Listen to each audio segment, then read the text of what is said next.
الفيديو ده من اهم الفيديوهات اللي ممكن تسمعها في حياتك كزملكاوي. والله العظيم كمان مرة الفيديو ده مهم ليك جدا جدا جدا، عشان انا هوضح لك حاجة ممكن تكون غايبة عنك وممكن تقتنع بيها بنسبة 100%.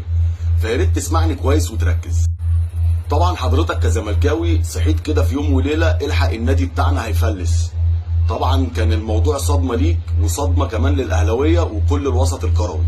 طبعا اللي صدر لك الكلام دوت القناة الرسمية للنادي وعلى جميع القنوات الفضائية من رموزك. طيب انا بقى كراجل عاقل اهلاوي او زملكاوي المطلوب مني اصدق الكلام ده ازاي؟ ازاي اصدق وانت عبد واحد السيد اللي كان لسه سايب الفريق ما كملش 4 اشهر طلع في احد البرامج وقال الزمالك سدد قبل ما امشي مليار و400 مليون من اصل مبلغ مليار و800 مليون. انت متخيل الرقم؟ وجون ادوارد جه جاب صفقات ب 8.5 مليون دولار.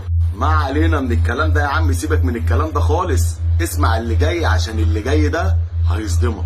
دلوقتي الزملكاويه ماسكين نغمه ان الاهلي عنده رجال اعمال بتدعمه والدوله كلها بتدعمه. تعال انا بقى اقول لك مين الرجال الاعمال اللي بتدعم نادي الزمالك. في الصدمه اللي هتجيلك دلوقتي انت مش هتخيل كم الاسماء اللي انت هتسمعها دلوقتي. عندك اول واحد الكابتن حسين لبيب صاحب اكبر توكيلات في مصر من ضمنهم توكيل ايفون. عندك استاذ هشام نصر صاحب اكبر شركات مقاولات في مصر وعنده اكبر مول تجاري في مصر وصاحب مركز تأهيل. الكابتن حسين السيد شغال في السياحة وفي الجمارك وفي النقل والشحن. عندك بقى يا سيدي استاذ حسام المندوع عنده مدارس تجريبية ومدارس خاصة، ده غير التجارة بتاعته اللي في بورسعيد. كمان عندك الاستاذ هاني بيرزي صاحب اكبر شركة مواد غذائية في مصر اللي هي بتاعت مولت وشركة ايديتا والمنتجات بتاعتها اللي منتشرة جدا في مصر. استاذ هاني شكري صاحب اكبر شركات اعلان في الشرق الاوسط مش في مصر. عندك الاستاذ عمرو الجنايني البنك التجاري الدولي. انت متخيل البنك التجاري الدولي.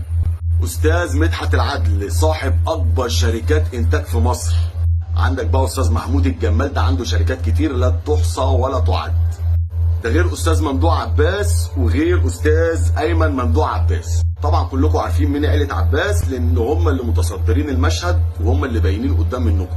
الاسماء اللي انا ذكرتها دي كلها نصهم في مجلس اداره نادي الزمالك. سؤالي هنا بقى للزملكاويه، عايز حد يطلع يرد عليا يقول لي ليه الناس دي كلها ما بتدعمش نادي الزمالك؟ القصه كلها عزيزي الزملكاوي اللي هم طالعين بيضحكوا عليك علشان خاطر عايزين يرجعوا ارض الزمالك، او بمعنى اصح السبوبه الكبيره، التورته اللي كان كل ده هياكل منها. اللي غيظني انا بقى كاهلاوي في الموضوع ده كله ان هم طالعين بيتهموا الاهلي اللي هو اللي عمل كده عشان خاطر الزمالك ابتدى يجيب صفقات وبقى معاه فلوس وهيقف على رجله. طبعا انا ما ذكرتلكش وزير الرياضه الزملكاوي، وزير النقل الزملكاوي، رئيس الوزراء الزملكاوي، كل دوت انا ما جبت سيرتهم خالص. طب الاهلي ماله يا صديقي بالموضوع؟ انت بتدخلني ليه في الموضوع؟ لا ما هو لازم عشان خاطر الموضوع يتحبك. طب الارض اللي عاملين عليها هليله دي هل الزمالك يستحق ان الارض دي ترجع له تاني؟ الارض دي اصلا يا صديقي خدها نادي الزمالك من هيئه المجتمعات العمرانيه. طبعا كانت عباره عن حته ارض في الصحراء، فالارض بتدي لك الارض دي باسعار مخفضه علشان تعرف تسوق بقيه الاراضي اللي حوالين منها.